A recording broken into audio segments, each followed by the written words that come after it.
Good morning student. Today's topic capital structure, पूंजी ढांचा या पूंजी संरचना। पूंजी ढांचा या संरचना दीर्घकालीन वित्त के विभिन्न स्रोतों के पारस्परिक अनुपात से है। Capital structure refers to relevant proportion of different sources of long-term finance। पूंजी ढांचा को पूंजी संरचना भी कहते हैं। पूंजी ढांचे से आशय पूंजी के दीर्घकालीन साधनों लॉन्ग टर्म सोर्सेस के पारस्परिक अनुपात से है।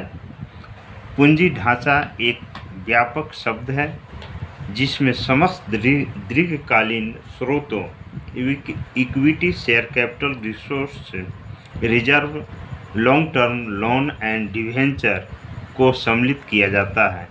कंपनी के प्रवर्तकों को पूंजी ढांचे के निर्धारण करते समय इस बात का निर्णय लेना पड़ता है कि स्वामित्व पूंजी, ऑन्ड कैपिटल या ऋण पूंजी, बोरोड कैपिटल के मध्य क्या अनुपात यानी रेशियो होगा।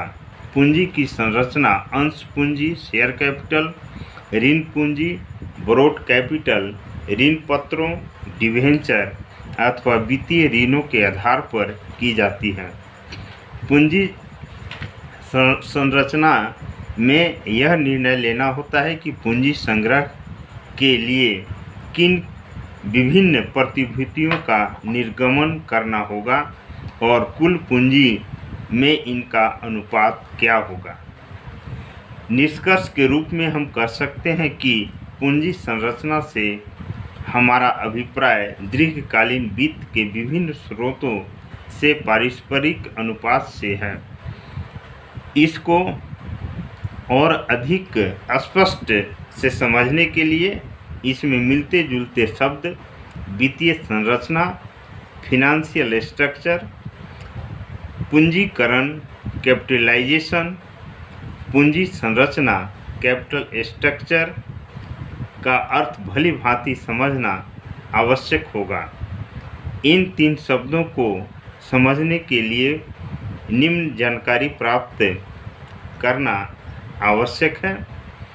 एक कंपनी को अपना व्यवसाय भली भांति संचालित करने के लिए वित्त की आवश्यकता होती है जिसे वह प्रायः निम्न साधनों से प्राप्त करती है।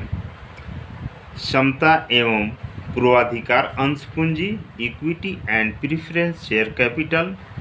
सेकेंड, ऋण पूंजी, बोरोड कैपिटल। थर्ड, संचित लाभ, रिटेन्ड प्रॉफिट। और चौथा, दायित्व, चालू दायित्व, करेंट लायबिलिटी।